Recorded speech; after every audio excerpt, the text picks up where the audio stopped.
Morning, Froggy here. Today we are going to do an oil change on this 2000 Ford Explorer XLT. My family's owned this car since it was bought new in 2000. It's in excellent condition. A few little issues with it that were taken care of under original warranty. The car's got 113,000 miles on it, and I am going to do an oil change. I've got some Castrol GTX high mileage. They say the high mileage has some little extra ingredients that maybe help with the seals or something. It's partial synthetic motor oil. It was $5 more than the regular Castrol that I usually use, so what the heck, I'll give the car a treat. And we've got a Fram oil filter. It's an okay oil filter. Usually I like wicks, but this was part of the package, and the way this truck is used, it should be fine. It's just a commuter truck. It doesn't haul any trailers. It doesn't go off-road, so it's got kind of average use.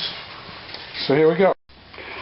I decided to put it up on some ramps just to make it easy to get under there. Maybe I can give you a little better picture. I can actually, because this is a 4x4, it sits up kind of high, I can actually reach under there and do an oil change on this without putting it up on ramps. But I wanted to show you this little trick on ramps. You can buy ramps, they're really handy. But my floor is a slippery floor, and when I try to drive up on the ramps, they slide out from underneath the front wheels. So what I did was I built this little extension out of a piece of plywood so that the wheel, first off, it kind of anchors down this whole system, the two parts put together into one part. It anchors it down by getting started over here.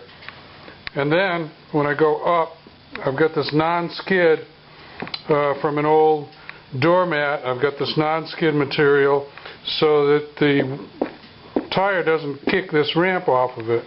So it works pretty good anyway. Let's go underneath and see what we got.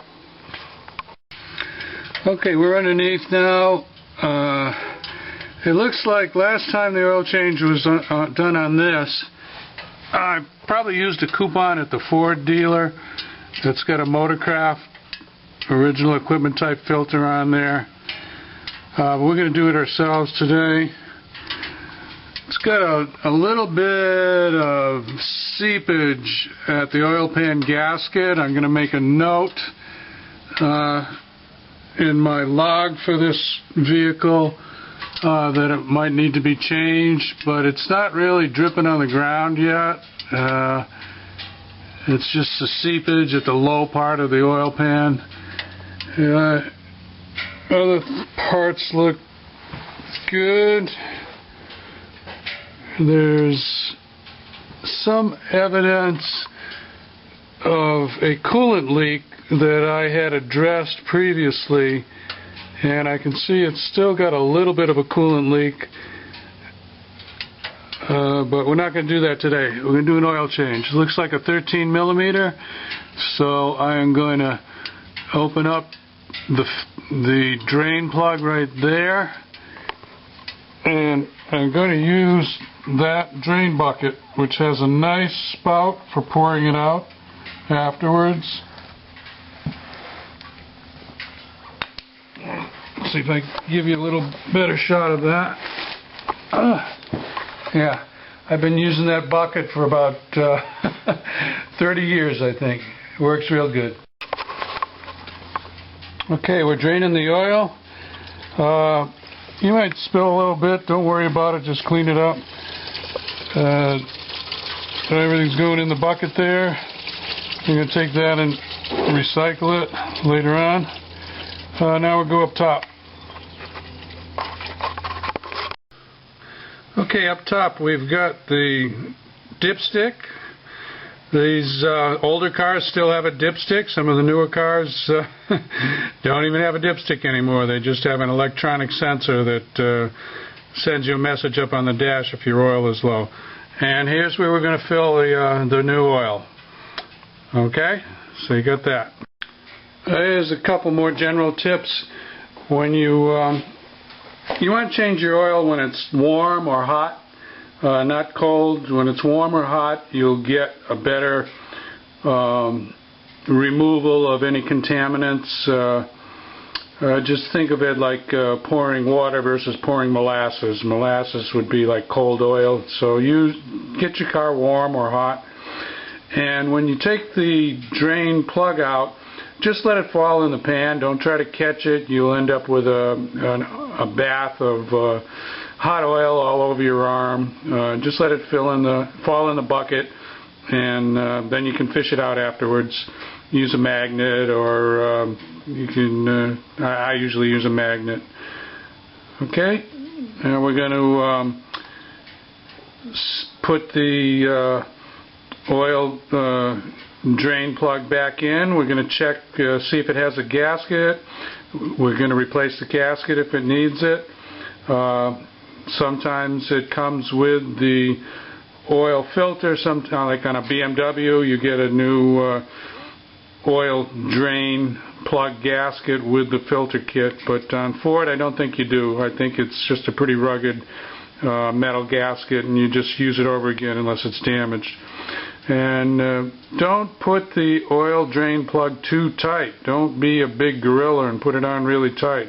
Maybe about 15 foot-pounds of torque if you were going to measure it, or just use a regular 3/8 drive ratchet to tighten it up. Okay. This drain plug has a rubber O-ring that's sort of built into it. It was not leaking when I took it off, and it looks to be in good shape, so I'm going to reuse it. I guess you would have to buy a whole new drain plug if it's got this type of a rubber O-ring built into it. You can see that that Fram filter is about 25%, maybe 30% smaller than the Motorcraft one. So we're probably giving up a little bit of filtration capability, but as I said, this is not a heavy-duty truck that hauls a trailer or goes off-road. So for light duty, I think the Fram will probably be okay. If I was hauling a trailer or I was going off-road, I'd probably want to get the big original equipment filter. There, I use this filter wrench to take it off. I've got a set that has 3 or 4 different sizes. They fit most of the filters. If you don't have that, you can use a strap wrench, or you could pound a screwdriver through the filter. That's kind of messy, and twist it off that way. Sometimes they're on tight, sometimes not so tight. This one came off pretty easy. And that's where it's going. That's where it came off, and that's where it's going back on. Way up there. Make sure that you have a gasket, and make sure you don't have 2 gaskets. You want 1 gasket, so make sure one comes off with the old filter.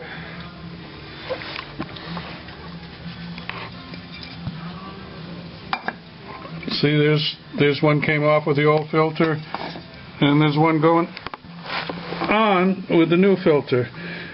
Take your finger and wipe some oil around that new gasket to make sure it seats nice and easy, and then just put it on by hand till it gets tight, not real tight, but just start, you start to feel a little resistance, and then do 1/2 turn more, or follow the directions that come on the box for the filter.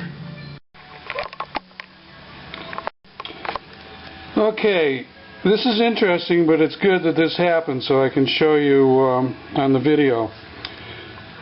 This is the correct original filter that came off. It's got a smaller hole, threaded hole, than this other filter. I think you can see it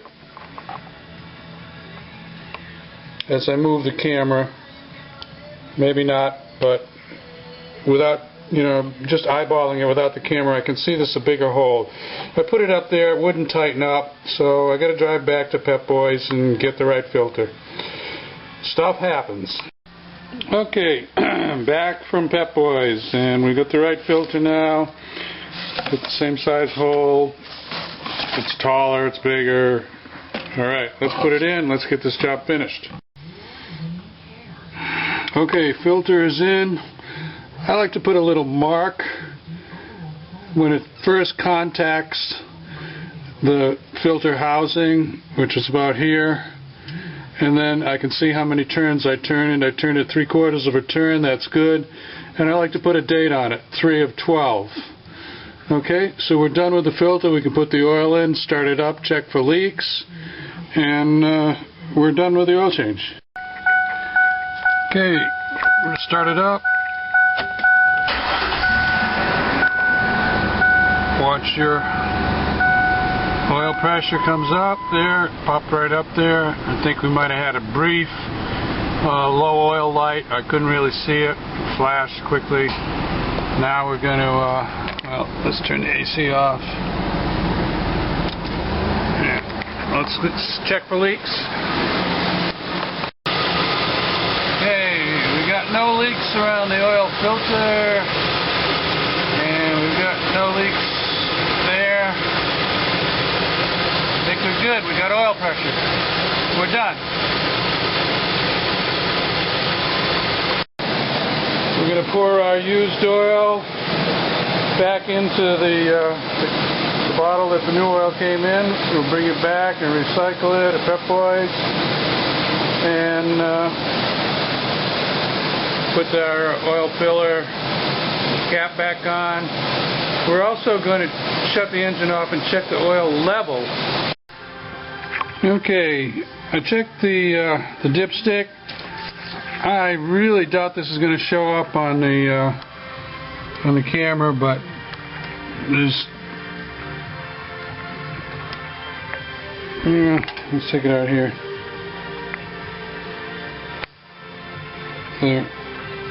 There's 2 holes. There, you see them, 2 holes. It should be in between the holes. It should be near the top hole, actually, with a fresh oil change. This takes 5 quarts. So always when you check your oil, I hope you are checking your oil, add a little oil, keep it up near that top hole, if you will. It's better for the engine to have a full amount of oil to work with instead of being a quart low. The difference between those 2 holes is 1 quart. Okay? If this video helps you out at all, give me a thumbs up. If you want to see more, then click on subscribe, and you can subscribe to my channel. There we go. We're done. Froggy out. Have a great day.